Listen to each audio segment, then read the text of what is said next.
इन लोगों का अभी क्या बोलूं, मैं विवाद को बढ़ावा नहीं देना चाहता। स्वामी रामदेव क्या है ये देश जानता है, स्वामी रामदेव का योगदान क्या है ये देश जानता है। इसलिए मैं ओछे लोगों के बारे में कोई टिप्पणी नहीं करना चाहता। Thank you. चुनाव एक विधान एक निशान, ये जो परंपरा है, जब भारत स्वतंत्र हुआ था उसके बाद पहला चुनाव हुआ था 1952 अर्थात 1952 में। उसके बाद से लेकर लगभग 70 तक जो है सारे देश के विधानसभाओं के और लोकसभा के चुनाव साथ में होते थे। फिर अन्य अन्य राज्यों में विधानसभाओं को भंग करने की एक प्रक्रिया प्रारंभ हुई। बलपूर्वक जो है राज्यों की विधानसभा को भंग किया गया, मनमाफिक गवर्नरों को थोपा गया। उसके बाद ये परंपरा बढ़ती गई। वर्तमान समय में देश की ये जो परिस्थितियाँ हैं उसको देखते हुए और ये एक बहुत अच्छा सुझाव है। इसके लिए भारत सरकार के हमारे केंद्रीय कृषि मंत्री माननीय शिवराज सिंह चौहान जी और हमारे उत्तराखंड के यशस्वी मुख्यमंत्री माननीय पुष्कर सिंह धामी जी ने सबसे पहले यहाँ हरिद्वार से शुरुआत किया है। संतों के इसमें क्या सुझाव हैं, क्या उनके विचार हैं और वो उनका क्या आशीर्वाद है।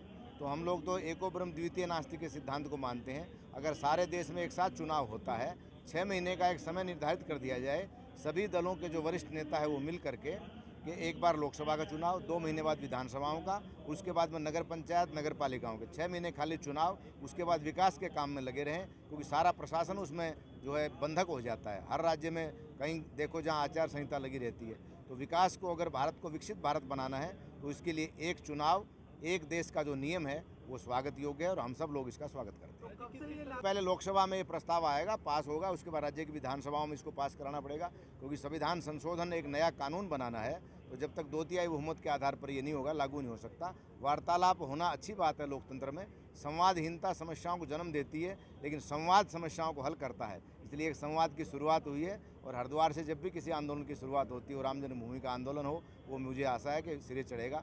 सभी संत अपना अपना इसमें आशीर्वाद देंगे माननीय मुख्यमंत्री जी को और भारत सरकार के कृषि मंत्री शिवराज सिंह जी को पुनः एक बार हरिद्वार आगमन पर और संतों के साथ प्रथम गोष्ठी करने पर बहुत बहुत शुभ आशीर्वाद। आभार।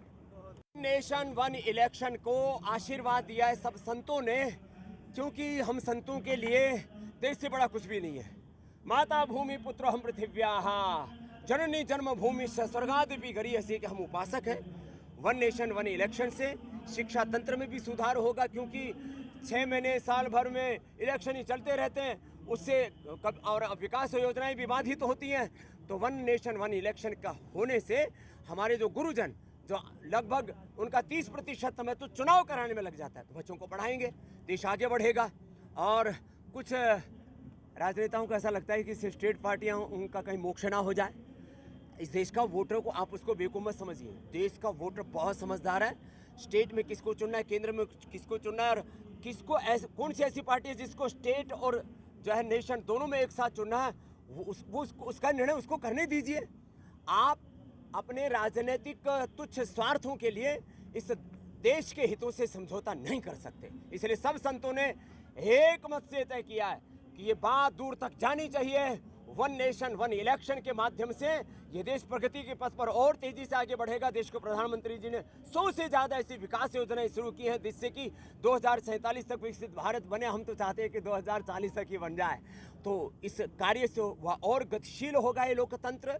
और चुनाव सुधारों को लेकर के और भी प्रतिबद्ध हमारे देश के प्रधानमंत्री। लेकिन कुछ लोग सड़कों पर संसद में हंगामा और अराजकता करके ऐसा चाहते हैं कि हम लोकतंत्र को बंदी बना लेंगे, लोकतंत्र को हम कैद कर लेंगे। भैया, चुनाव लड़ करके प्रधानमंत्री बन सकते हो, सपने सभी देख सकते हैं। देश के संविधान ने आज़ादी दी है सबको, ये अधिकार दिया है कि आप प्रधानमंत्री बनने के सपने देख सकते हो। लेकिन प्रधानमंत्री देश के वोटर बनाते हैं। आप दिवा स्वप्न ना देखें। हाँ, इतनी बात मैं जरूर कहूँगा, सुधार यद्यपि शिक्षा तंत्र, चिकित्सा तंत्र, अर्थतंत्र, कृषि तंत्र, लोकतंत्र के विविध घटकों में सुधार की आवश्यकता है और उसके लिए भी देश की सरकार भी काम कर रही है, आगे भी काम होते रहेंगे। लेकिन कुछ लोगों को ऐसा लगता है कि देश में कुछ अच्छा काम हो ही नहीं रहा, इसलिए छोटे छोटे बच्चों को भी 5, 7, 10 साल के बच्चों को आगे कर रहे हैं कि थाना घेर लो, एसपी को घेर लो, डीएम को घेर लो, सड़कों के ऊपर खड़े हो जाओ। नाबालिग बच्चों को, छोटे बच्चों को आंदोलनों में धकेलना चाहिए। जो वरिष्ठ नागरिक है, 18 साल की उम्र के बाद के जो नागरिक हैं, उनको आगे आना चाहिए। कोई भी आपको लगता है कि कहीं अन्याय हो रहा है, किसी के साथ भी अन्याय हो रहा है, मैं तो कहता हूं अन्याय से छात्रों के साथ हो रहा है, अन्याय चाहे एक मरीज के साथ हो रहा है, अन्याय चाहे जवानों और किसानों के साथ हो रहा है, अन्याय चाहे एक SC/ST के साथ हो रहा है, और अन्याय चाहे एक ब्राह्मण के साथ हो रहा है। आज SC/ST का कोई अपमान करे तो सब लोकतंत्र की, संविधान की दुहाई देने लगते हैं कि ये तो संविधान के खिलाफ है। SC/ST का अपमान यदि संविधान के खिलाफ है तो एक ब्राह्मण का अपमान भी संविधान के खिलाफ है। कुछ लोग ब्राह्मणों को गाली देने में लगे हैं कि देश में तो लोकतंत्र चल ही नहीं रहा, ब्राह्मण तंत्र चल रहा है, बढ़िया तंत्र चल रहा है। ऐसी बातें बोलना भी ये संविधान और देश के लोकतंत्र के खिलाफ है, और ऐसा नहीं होना चाहिए। न तो SC/ST को गाली दो, न क्षत्रिय को, न वैश्य को, न शूद्र को, न ब्राह्मण को, और न सन्यासी को। सन्यासी को गाली देना आजकल एक नया फैशन हो गया, और आपस में समाज में ऐसे भेद की दीवारें खड़ी कर दी हैं, एक दूसरे को एक दूसरे के साथ लड़ाना चाहते हैं। ऐसा नहीं होने देंगे हम। हमने ठाना है कि हम भारत को दुनिया का श्रेष्ठतम देश बनाएंगे, भारत की करेंसी को दुनिया की श्रेष्ठतम करेंसी, भारत की शिक्षा चिकित्सा व्यवस्था को दुनिया की श्रेष्ठतम शिक्षा चिकित्सा व्यवस्था। इसलिए मैंने कहा one nation one election, one nation one education system. Dhami ji ने अच्छा किया, यहाँ पर समान नागरिक संहिता यहाँ पर लागू करवाई, मदरसा बोर्ड बंद कराया, एक जैसी शिक्षा, एक जैसी चिकित्सा, एक जैसे संवैधानिक अधिकार देश के सब नागरिकों के हैं। इस दिशा में बड़ा कार्य हुआ, तो ऐसे कार्यों की अनुशंसा होनी चाहिए। और मैं कह रहा था, जब देश आगे बढ़ेगा तो देश की करेंसी दुनिया की श्रेष्ठतम करेंसी होगी। भारत का पासपोर्ट इतना मजबूत होगा कि हमें 150 देशों 200 में जाने के लिए वीज़ा लेने की जरूरत नहीं पड़ेगी। ऐसा देश हम सबको मिलकर के बनाना पड़ेगा।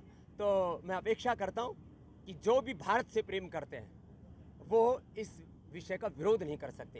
एक बात वंदे मातरम के भी संदर्भ में मैं भी बोल रहा था, कुछ लोग संस्कृत पढ़े नहीं है, वो कहते हैं ये वंदे मातरम में तो कोई दुर्गा की, कोई और किसी मंदिर की, कोई मठ की पूजा कर रहा है।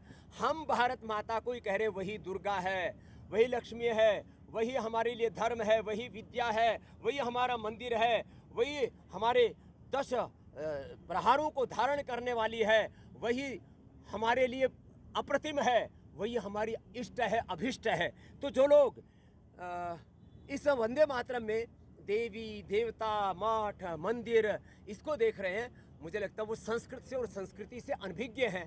उनको थोड़ी संस्कृत पढ़ लेनी चाहिए और थोड़ा उनको बोध होना चाहिए कि हमने भारत माता को सारी उपमाएं देगी। हम मेरा मठ, मेरा मंदिर, मेरी पूजा, मेरा कर्तव्य, मेरा मंतव्य, मेरा गंतव्य, मेरा धर्म, मेरा सर्वस्व मेरी भारत माता है। ये वंदे मातरम का अर्थ है। अब उसको लोग ना समझ करके, अरे भारत मेरी विद्या है, तुम ही धर्म, तुम ही हृदय, तुम ही मर्म, तुम्हार प्रतिमा घड़ी मंदिर है, तो सब कुछ जब हमारी वाणी विद्या दायिनी माँ तुम ही हो, तो हमने वहाँ कोई सरस्वती की उपासना नहीं की, कोई दुर्गा की उपासना नहीं की है। जो ये कहते हैं अबला के नु माँ, ये तो बोले, अरे कौन कहता है माँ तुम अबला हो? तो माँ की उपासना को मठ मंदिरों से, देवी देवताओं से जोड़ करके फिर ये कहना कि ये तो इस धर्मी संस्कृति के विरोध में, ये सब बौद्धिक दिवालियापन है, ये ठीक नहीं है।